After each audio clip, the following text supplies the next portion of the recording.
Okay, now we're going to talk about how to write better. This will be part one of how to write better.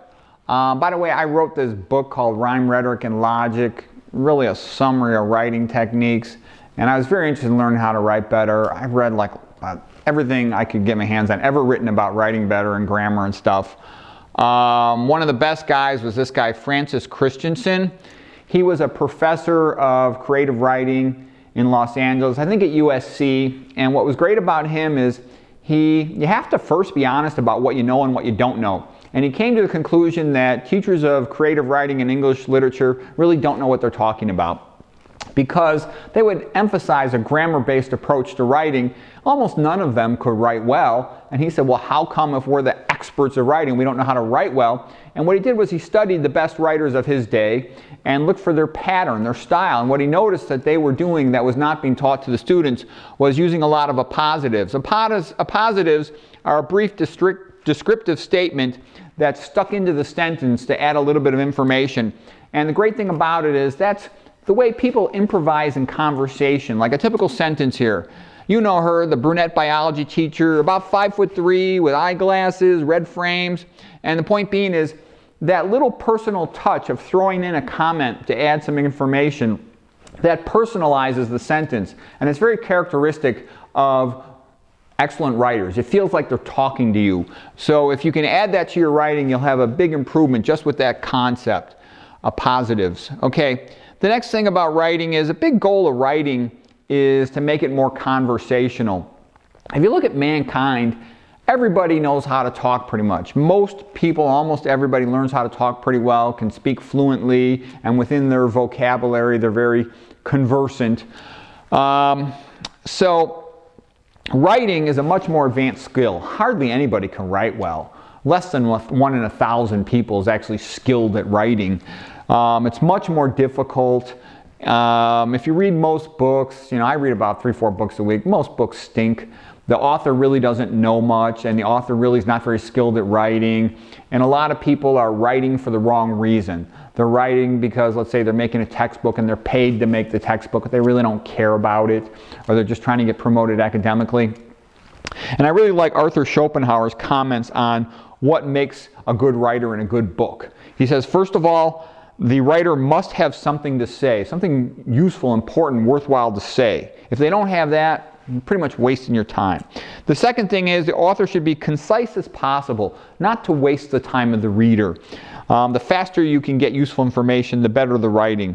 And then the next thing is, that we just alluded to, the writer should be writing for his interest in the topic, his joy in the topic, because it's only when the writer writes for the sake of sharing with you something special and good and useful that the book is any good.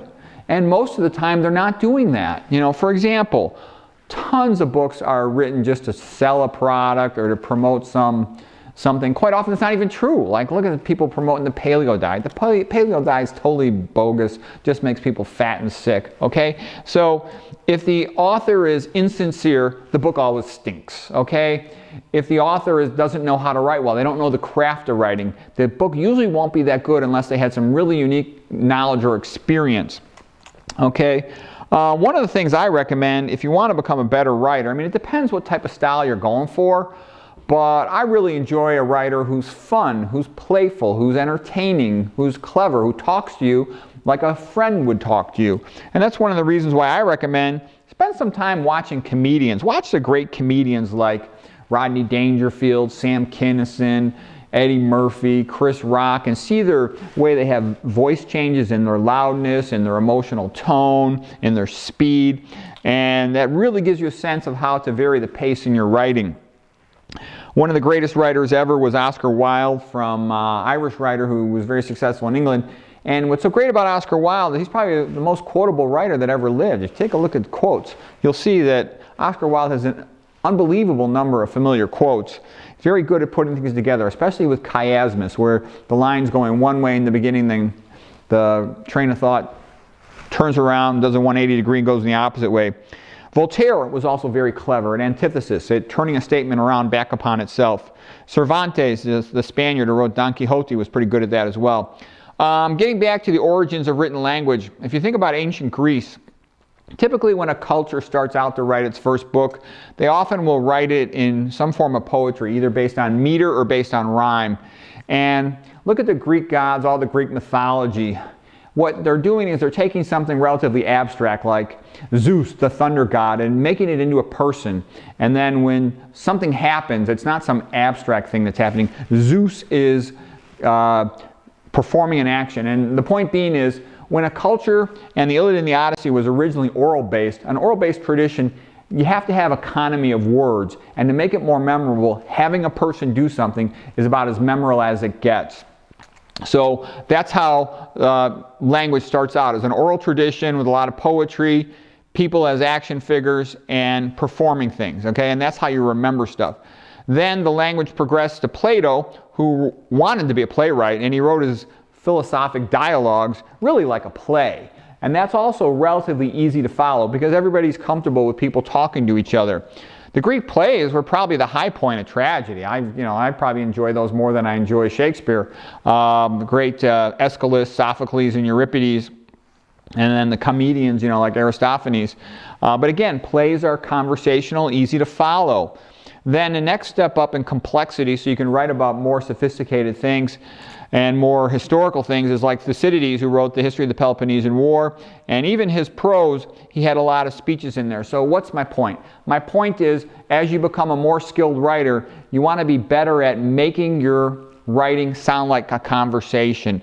One of the great writing teachers, a more contemporary person, is Peter Elbow, and he really emphasizes the importance of the writer's voice.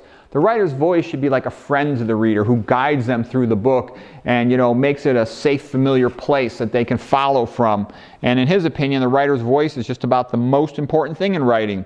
Goethe also said something similar. In his opinion, the author's personality to guide the reader and show them the unique high points of the topic being discussed, he felt was the most important thing in creative literature.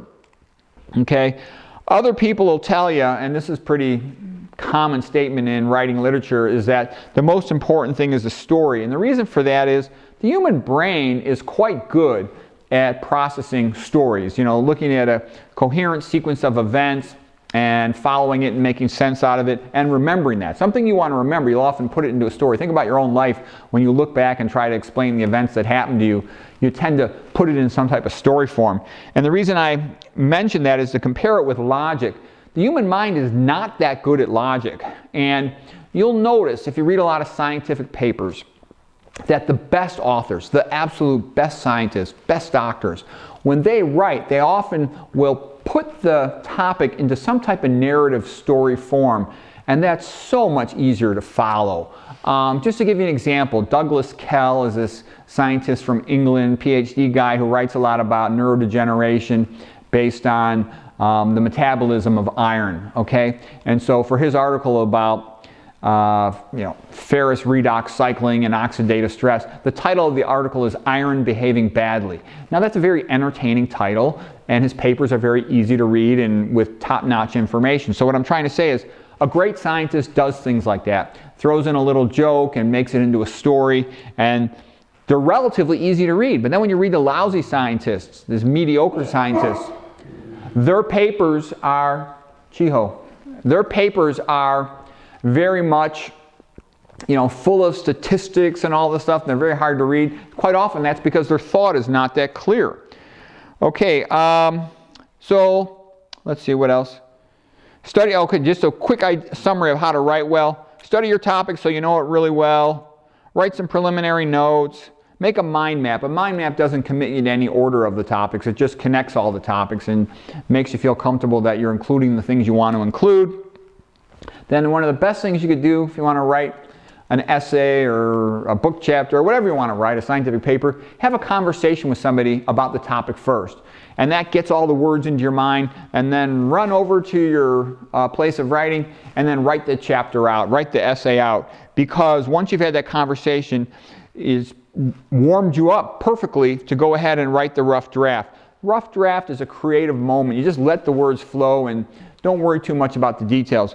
Once the rough draft is written, the best day to revise is usually the next day, and that's more of a critical form of mind, and you just try to improve it a bit. So that's basically part one of our introduction to writing. Hope that's helpful to you.